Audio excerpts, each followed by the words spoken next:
আজ অনেক দিন পর আমরা যাচ্ছি মামা বাড়িতে। বাড়ি থেকে বেরোনোর সময় দুটো স্লাইসড কেক আর একটুখানি চা খেয়ে বেরিয়েছিলাম। আর এই দেখো দুটো পুচকির কাণ্ড, আমাকে দেখতে পেয়েই ছুটতে চলে এসেছে। এগুলোই ওদের ভালোবাসা। আমার মামা বাড়ি চাউল খোলা, একটু গ্রাম সাইডে। ছোটবেলায় মামা বাড়িতে কত আসতাম, আর যত বড় হচ্ছি মামা বাড়িতে আসাটা ভীষণ রকম ভাবে কমে যাচ্ছে। দাঁড়াও, এসেছি যখন আমি একবার ভাবছি তোমাদের আমার মামা বাড়ির বাগানটা থেকে ঘুরিয়ে আনবো। এখানে হচ্ছে চাল মাপা।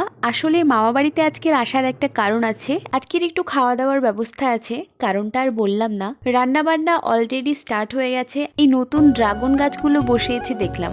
আর এখন চলে এসেছি আমরা মামা বাড়ির বাগানের দিকে, যেখানে ছোটবেলায় আমাদের ম্যাক্সিমাম টাইম কাটতো। দিদা একটুখানি মুড়ি মেখে দিয়েছিল, আর আমরা সেটা নিয়েই চলে এসেছি বাগানে। মামা বাড়িতে এলেই আমাদের খেলার জায়গা ছিল এই বাগানটা। এছাড়াও মাঠ, কড়াইশুটির জমি, এগুলোই ছিল মামা বাড়িতে আসার একটা মূল আকর্ষণ। শীতের যত রকমের শাকসবজি হয় দিদা এখানে সবকিছুই একটু একটু করে লাগিয়েছে। এখন তো দিদার বয়স বাড়ছে, তাই সবকিছুটাই অল্প অল্প করে করছে। মামার বাড়িতে আসার আরও একটা মূল আকর্ষণ আছে।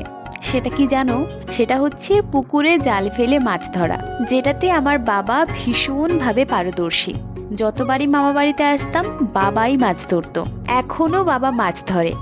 এই হচ্ছে সেই পুকুরটা। সত্যি ছোটবেলার কত স্মৃতি জড়িয়ে রয়েছে আমাদের এই মামা বাড়িটাকে ঘিরে। যাই হোক, চলো আজকে আসছি, দেখা হচ্ছে তোমাদের সাথে খুব শিগগিরই পরবর্তী কোনো ভিডিওতে।